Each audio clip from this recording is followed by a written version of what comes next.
whatever you're putting down, I'm always interested in being a part of. So I appreciate the opportunity.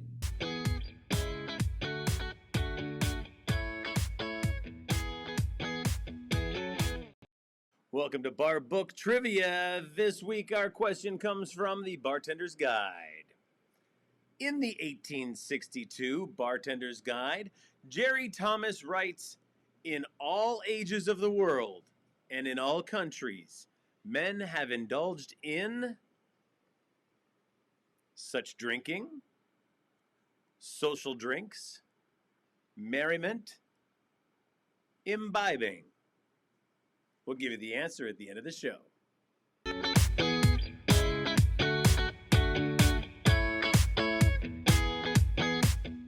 Cubes, and we start the pour. Uh-oh. There we go. That one martini glass in the middle threw me off just a bit.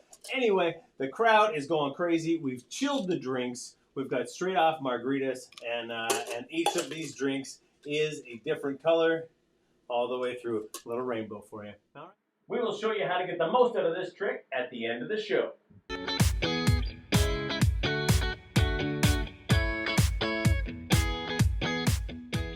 Drink making mechanics. Let's show you how to make this cocktail. And the cocktail in that domino or waterfall is a margarita. When a group of people order the 6 drinks or the 10 drinks, you can have a cocktail in there that people will enjoy and be happy to do a shot of or happy to drink in the end. Instead of just doing colored water or colored milk or something like that, which looks great in a show or maybe a competition. This way you can actually sell the drinks and charge a premium for the service of the. I'm just going to start off with 1 ounce of tequila in each one of these shaker tins. Single pressed lemon juice, single pressed lime juice. I already have them in the in a bottle, already mixed together, and I'm just going to do 1 ounce of each of those. So.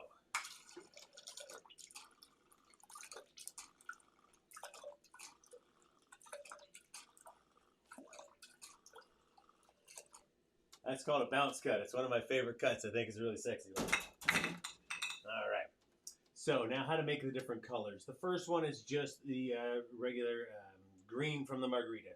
The second one has a little bit of blue curacao, and a splash of orange juice. The third one is just blue. Just a little bit of blue. The fourth one, a little bit of blue and a little bit of red. A little grenadine or pomegranate syrup. And then I'm just going straight pomegranate syrup, just about half an ounce. And then at the end, I have a blood orange syrup or a blood orange juice on the end, just about half an ounce to color each of these drinks. All right, that way they'll look kind of cool. So that's the cocktail itself. Of course, we're going to put ice cubes in all of these, which will chill it, and then we pour it out.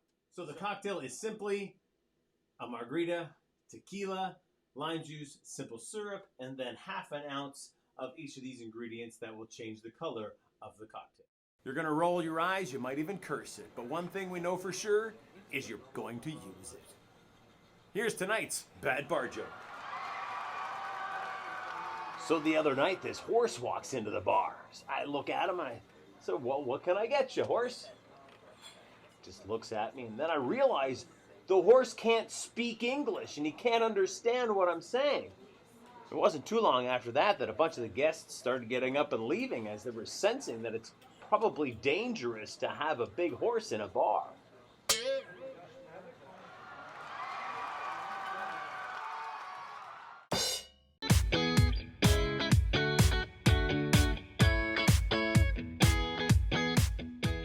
All right, here we are behind the glass with Dean Serneels. Our guest trainer today is a famous dude. You've seen him all over Bar Rescue. You've seen him at TGI Fridays, and maybe even in this Taco Bell commercial.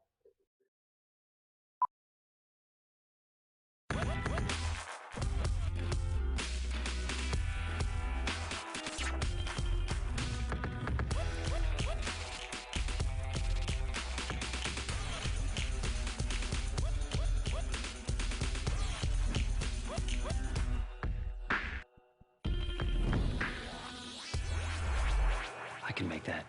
For 99 cents? Probably not. Can you make that for 99 cents? Make it for as much as you want it. Ladies and gentlemen, please put your hands together for Mr. Phil Wills here with me today. All right. Yeah, thank you. Hey, Thank you for having me, Dean. Thank Pleasure, you very man. much. It's an absolute thrill to have you on the show with me today. So, Absolutely, man. It's my pleasure. I mean, whatever you're putting down, I'm always interested in being a part of. So I appreciate the opportunity. well, thank you. We're stumbling around and we're just trying to figure out how to go live on YouTube and make it look right. So I thank you for taking the risk with me. Cool. All right, Phil, this is where every segment of the show is some kind of training for bartenders, some kind of way to inspire bartenders, give them something to walk away with, going back to their bar tonight going, hey, I want to implement that. So I'm going to put 10 minutes on the clock for you, as all of my guests get. And I need you to share with me for 10 minutes of Phil Wills. All right. And what have you got to teach us, Mr. Wills? All right. Well, Dean, I know that you have some amazing, professionals that are on the show, and as a fan of yours and following the show, there's so much little tidbits that we can always gather, which is great. And a lot of it is the technical part of bartending. And that's so important. And to understand technique and to understand the importance of precision and pours and everything that comes along with being a great technical bartender. There's a big piece of bartending that currently, my company, The Spirits of Motion, we do a lot of training. And we love to really preach, theories and philosophies and trying to get a bartender to look at the bar a different way. And, the most important thing is when you're standing behind the bar, you're behind the bar and you have your eyes out, you're taking care of all your guests out there and you're making drinks and your recipes are perfect and you have all the knowledge. But then you forget that all of those people that are standing on the outside of the bar are always looking in on you. So I always tell bartenders and what we have within our training is we want them to focus on three simple things. There's three things that everybody that comes into your bar does. So just three things, you're saying three things that every single person that comes into the bar does? Yeah, exactly. There's more than three things that every person in the bar comes into, but right. There's a lot more. However, as a bartender, if you focus on these three things, what the goal is to increase the guest experience. So, we really try to talk to the bartenders about looking at their bar from the guest perspective and what a guest does when they walk into the bar. And we break it down into three different categories to kind of focus on, which is really important.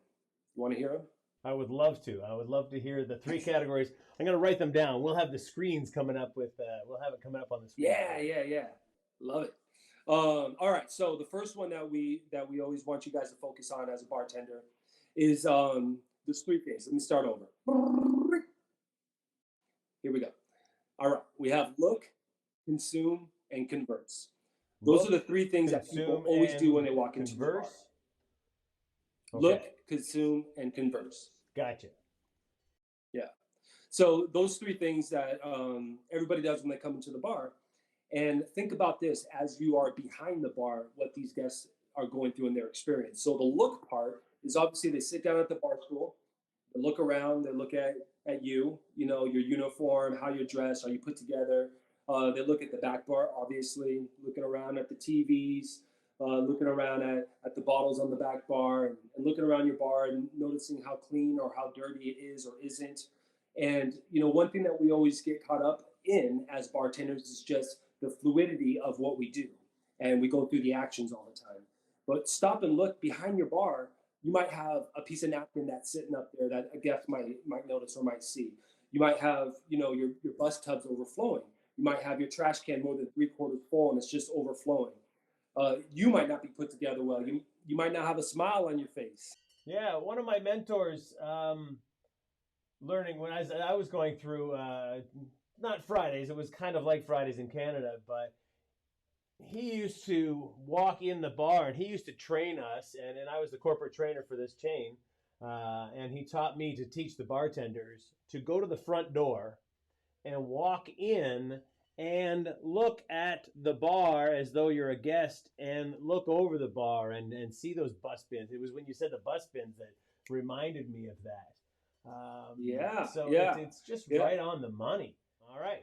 Take us yeah. on to number two then.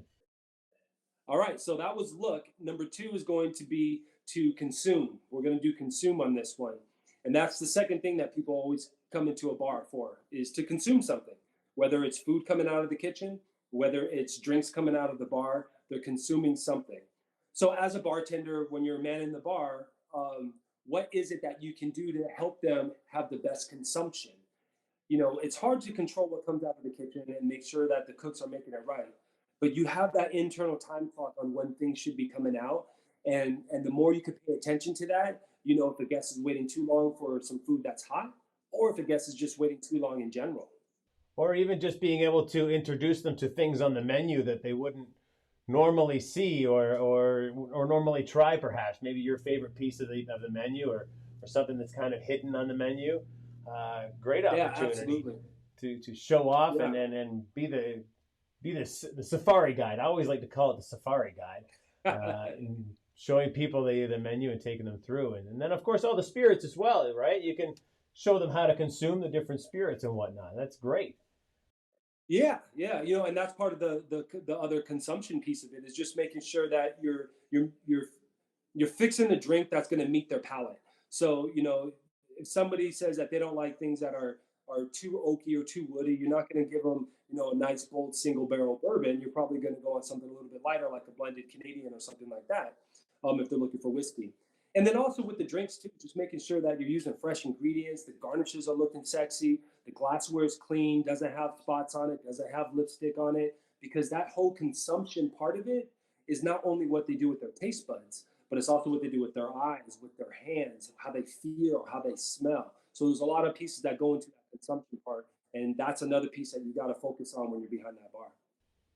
So we've got look is looking at the bar from your guest's point of view. Absolutely. The consumption, Yeah. making sure that the guest is seeing and tasting the food properly, and that the cocktails are right and they're unique. People could drink at home all they want, but All they the come time. to a bar to get a unique experience and a unique drink, or something made by a professional, right? Absolutely. Yeah. Yeah, it's funny. You just reminded me of something. I hope I'm not jumping the gun here, but there was an old theory called the Budweiser theory that TGI Fridays used to teach us, and they would say that anybody can come into your bar and order a Budweiser, give them a reason to come into your bar and order that Budweiser from you, and that's just always something that stuck with me forever. Right. That's a lot of what this show is about. It's about making sure that the bartender that practices what's in the show stands out next to the next bartender, and Yeah. can choose what shifts they work because they've got these couple of little tricks under their sleeves.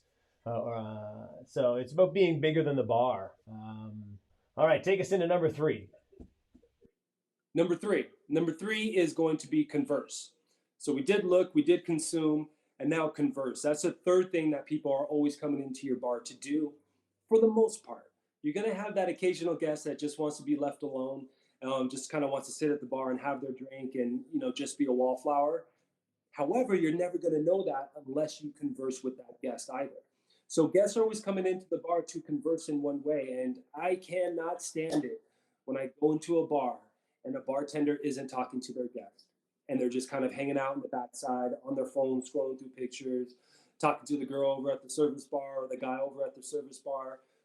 People come into your bar to have conversation, and you are a central piece of that person having a conversation. So conversing with your guest is so incredibly important. Absolutely. So with that and today's technology, when everybody's on their phone, how does a Mhm. bartender break into conversation when the guy at the bar is just like this on his phone? Yeah, How do you yeah. politely Well, I drag tell him you from what, it's that? it's not always necessarily about breaking into conversation. And I'm not saying that everybody that comes to that bar you have to start a conversation with and carry that on. But you want to at least test the waters.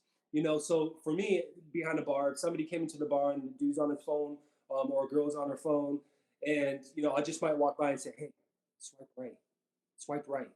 and then get their attention and they look up and kind of get the grip That's on really something funny. like that. And just let them know that you're there to facilitate their enjoyment. And if sitting there on the phone is their enjoyment, let them be. But they may put their phone down right there and say, hey, that was a good one. And then that conversation starts. Right. That's a clever way to break that ice. Swipe right, swipe left, whichever. Yeah. That's But great. it's all about having fun, and the whole thing is you'll never know what a person's experience is going to be unless you start having those questions with them of where they want to take that experience. Again, some people go into the bar just to be left alone, and there's many times when I've had a long night and a long shift, and I just want to go get my beer and my shot and hang out in the corner and just relax a little bit, But at the same time, it's a social gathering, it's a social experience. So the reason why conversing is so important in my book is because you can talk to one person on this side of the bar and learn that they're a plumber and they're working on this huge project, and talk to this other person on this side of the bar and learn that they're an electrician and they're out there looking for work, and then make that introduction of the two people and they start talking and they realize that they have some sort of common ground. And then now you start to build that vibe, you start to build those regulars, and people start to come back and they start to look for their friends sitting at the bar top. So I always encourage also bartenders to get their guests communicating with each other. And that's such a great way to build that unity and build that bond at your bar top. These would be the three pillars, getting these three things right, and the rest of it should fall together, you're saying. It literally all falls into place. And it's three things that bartenders tend to not think about anymore. So I always say just look, consume, converse.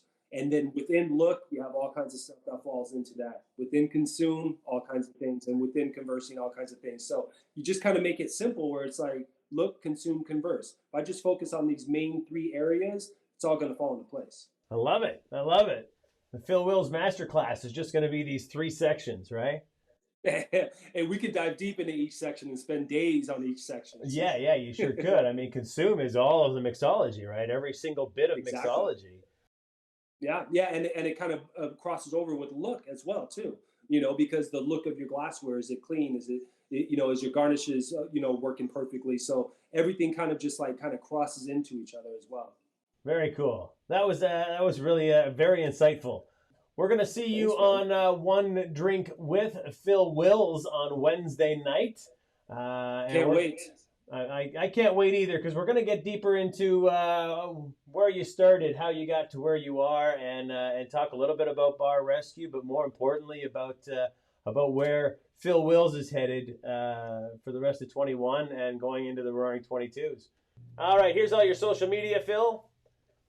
Spirits in Motion is your website for your consulting company, correct? That's correct. And then we've got two Instagrams, Phil I Am 11 and Spirits in Motion again. Yep. Cool. And where are you most active, Instagram or Twitter? Mostly Instagram. Twitter, I visit every once in a while. But yeah, mostly Instagram. Everything that I do is pretty visual, so I like the pictures. Cool. Yeah, you've got some beautiful images on there. That's absolutely correct. Thank you. All right. Thank you. Phil, before I let you go, do you have a minute for a magic trick? A magic trick? Heck yeah, absolutely. I love it. All right. Wait, do I have to show you the trick?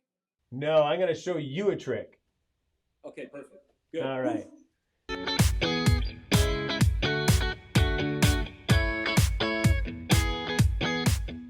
And we're back. All right, Phil. I like to end each of my behind the glass segments with a magic trick with my guests. Thank you very much for following along, playing along here. Yeah. So I always keep a deck of cards behind the bar. I do all kinds of different things with cards. I get likes. If you guys like the show today, please tip us with some likes. Tip Phil and I with likes and subscribes. All right. So here we go, Phil. There's my little magic guy. Now, Phil, I need you to pick a card. Just say any card you want out loud. 7 of clubs. 7 of clubs. All right. So there we have the 7 of clubs, right? Yes. Okay. So I'm going to take the 7 of clubs, and I'm just going to put the 7 of clubs right here on top of the tip jar. Okay? Now, My little magic friend is going to do a little magic trick for you. You ready? I'm ready. Now, what I've done is I've actually drawn the little magic man on every one of these cards. It took me forever. I could imagine. So here we go. Watch close. Can you see him reach up and grab his hat? I see it. Yeah, there it goes. Yeah, there he is. He's little magician man's gonna reach around and reach inside his top hat. Let's see. Oh, is that a bunny rabbit? Ooh. Oh no, it's a card. The little magic man has reached into his hat and pulled out a card. Let's see what card that is. Can you see that card? Yeah. See, that's my card. My little magic man picked the 7 of clubs. What? How did you know? That trick's called Cartoon by Dan Harlan if you want to go track it down and learn how to do a little magic behind the bar.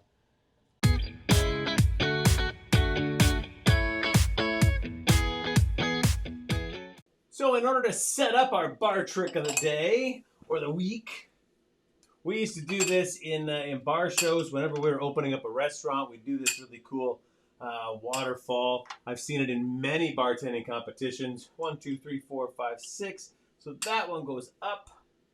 All right. One here and one here. I'm sure you can find on Instagram or other places on YouTube all kinds of different variations of this stack of glassware behind the bar. All right, we've had them stacked really high where we had to stand on the bar and actually pour them. We've had them on fire. We've done all kinds of really cool tricks. This is just a basic starter on how to do a really cool waterfall. Rock glasses. I've got some rock glasses back here. I am going to get these rock glasses heaping with ice. By heaping with ice, there's ice overflowing over the top of the rock glass. And here we go, our last one, making sure everybody has some ice. So here comes the bar trick of the day. We'll stack all of these on top of each other. We have to put one in the top because that's going to strain the ice cubes. And we start the pour. Uh-oh. There we go. That one martini glass in the middle threw me off just a bit. Anyway, the crowd is going crazy. We've chilled the drinks. We've got straight off margaritas, and each of these drinks is a different color all the way through. A little rainbow for you. All right. Thank you very much. That's how to do the bar trick of the week.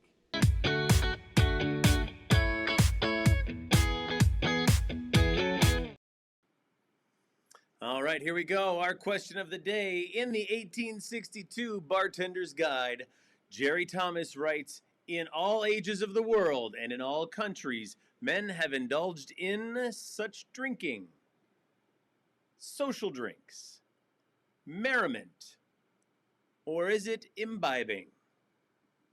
The answer is social drinks. Hey guys, if you enjoyed any part of today's show, please drop a like, grab a subscribe.